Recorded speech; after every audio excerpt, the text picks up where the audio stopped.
এই রমাদানে রাত 12টার পরে গোপন একটি নামাজ পড়ে আল্লাহর কাছে তাওবা করুন, আপনার জীবনের সমস্ত গুনাহ মাফ হবেই হবে ইনশাআল্লাহ। তার কারণ হলো এই রমাদান মাসটাকে আল্লাহ সুবহানাহু ওয়া তাআলা এমন এক মাস হিসেবে ঘোষণা করেছেন, এটা হচ্ছে ক্ষমার মাস, রহমতের মাস, মাগফিরাতের মাস, নাজাতের মাস। সুতরাং আপনি যদি এই রমাদান মাসে রাতের বেলায় আপনি রাত যখন গভীর হয়ে যাবে, আল্লাহ পাক সাধারণত রাত যখন গভীর হয় ভোর রাত্রে সপ্তম আসমানে আল্লাহ সুবহানাহু ওয়া তাআলা নেমে এসে তার বান্দাদেরকে বলে, কার জীবনে অনেক বেশি গুনাহ করে ফেলেছো, ডিপ্রেশনে আছো, আমার কাছে ক্ষমা চাও, আমি আল্লাহ তোমাদেরকে ক্ষমা করে দিব।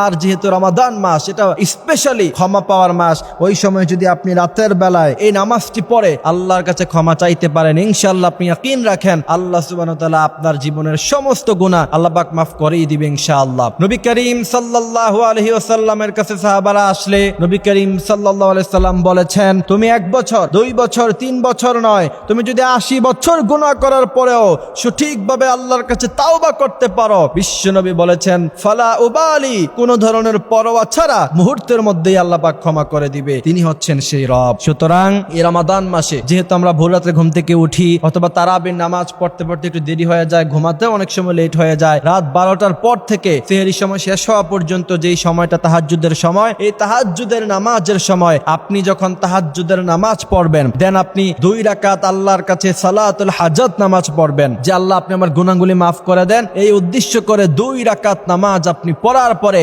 এরপরে আল্লাহর কাছে আপনি নামাজ পড়ার আগে 70 বারেরও বেশি ইস্তেগফার করবেন। বিশ্বনবী সাল্লাল্লাহু আলাইহি ওয়াসাল্লাম 70 থেকে 100 এতটুকু পরিমাণ তিনি ইস্তেগফার করতেন, এতটুকু ইস্তেগফার পড়বেন, আস্তাগফিরুল্লাহ আস্তাগফিরুল্লাহ আস্তাগফিরুল্লাহ, শেষের দিক দিয়ে পড়বেন আস্তাগফিরুল্লাহ রাব্বি মিন কুল্লি যামবি ওয়া আতুবু ইলাইহি লা হাওলা ওয়ালা কুওয়াতা ইল্লা বিল্লাহিল আলিয়্যিল আযীম। এই ইস্তেগফার করার পরে আপনি যখন দুহাত তোলে আপনার চোখ দিয়ে যখন অশ্রু বের হবে আর আল্লাহর কাছে যদি আপনি বলতে পারেন, আয় রব্বুল আলামিন জীবনের সব গুনাহ আপনি মাফ করে দেন, বিশ্বনবী বলেছেন ফালা উবালি, কোনো পরোয়া ছাড়া আল্লাহ পাক তোমার জীবনের সব গুনাহ মাফ করে দিবে। সুবহানাল্লাহ পড়লেন না? এজন্য প্রিয় ভাইরা আমার, এই তাহাজ্জুদের নামাজটা আমরা পড়বো, সাথে সালাতুল হাজাত 2 রাকাত নামাজ পড়ে আল্লাহর কাছে জীবনের যত চাওয়া আছে সব চাওয়া চাইবো, এবং বিশেষ করে আমরা ক্ষমাটা আল্লাহর কাছে চাইবো। সালাতুল হাজাতটা কিভাবে পড়বেন অথবা তাহাজ্জুদের নামাজটা কিভাবে পড়বেন? তাহাজ্জুদের নামাজ পড়ার সময় আপনি নফল নামাজ যেভাবে পড়ে ওইভাবে তাহাজ্জুদ নামাজের নিয়ত করে আমি তাহাজ্জুদ নামাজ পড়তেছি, এটা নফল নামাজ, এমন ভাবে আপনি নামাজ শুরু করে দিবেন, সেখানে আরবি কোনো দোয়া বা ভিন্ন কোনো নিয়তের কোনো প্রয়োজন নাই। আর সালাতুল হাজাত নামাজটা হচ্ছে আপনি এমন ভাবে পড়বেন যা আপনার জরুরতান কোনো বিষয়ের